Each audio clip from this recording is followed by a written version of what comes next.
ইরানের সামরিক হামলার পরিকল্পনা বাতিল করেছে যুক্তরাষ্ট্র।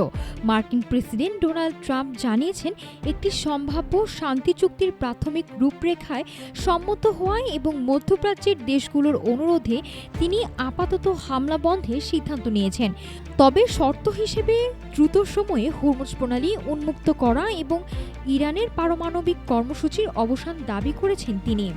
মধ্যপ্রাচ্যে একের পর এক সামরিক উত্তেজনার মধ্যেই নাটকীয় মোড়।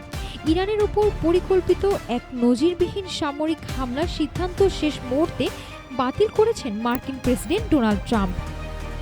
নিজের সামাজিক যোগাযোগ মাধ্যম ট্রুথ সোশ্যালে দেয়া এক বার্তায় ট্রাম্প দাবি করেন, তৃতীয় বিশ্বযুদ্ধের পর ইরানের বিরুদ্ধে নজিরবিহীন সামরিক শক্তি প্রয়োগে সম্পূর্ণ প্রস্তুত ছিল যুক্তরাষ্ট্র।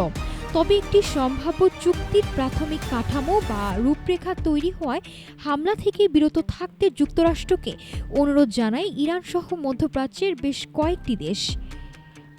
ট্রাম্পের দাবি অনুযায়ী চুক্তির প্রাথমিক শর্তের মধ্যে রয়েছে কৌশলগতভাবে গুরুত্বপূর্ণ হরমুজ প্রণালী পূর্ণাঙ্গ ও অবিলম্বে উন্মুক্ত রাখা এবং ইরানের পারমাণবিক হুমকির চূড়ান্ত অবসান ঘটানো।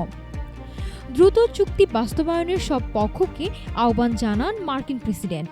তবে ট্রাম্পের এই আলোচনার দাবি কিংবা হামলা বাতিলের বিষয়ে এখন পর্যন্ত আনুষ্ঠানিকভাবে কোনো প্রতিক্রিয়া জানাননি তেহরান বা ইসরায়েল।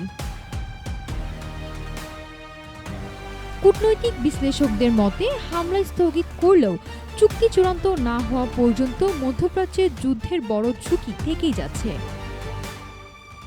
এখন দেখার বিষয়, জলপথ ও পারমাণবিক চুক্তি নিয়ে শেষ পর্যন্ত ওয়াশিংটন ও তেহরান কোনো সমঝোতায় পৌঁছাতে পারে কিনা।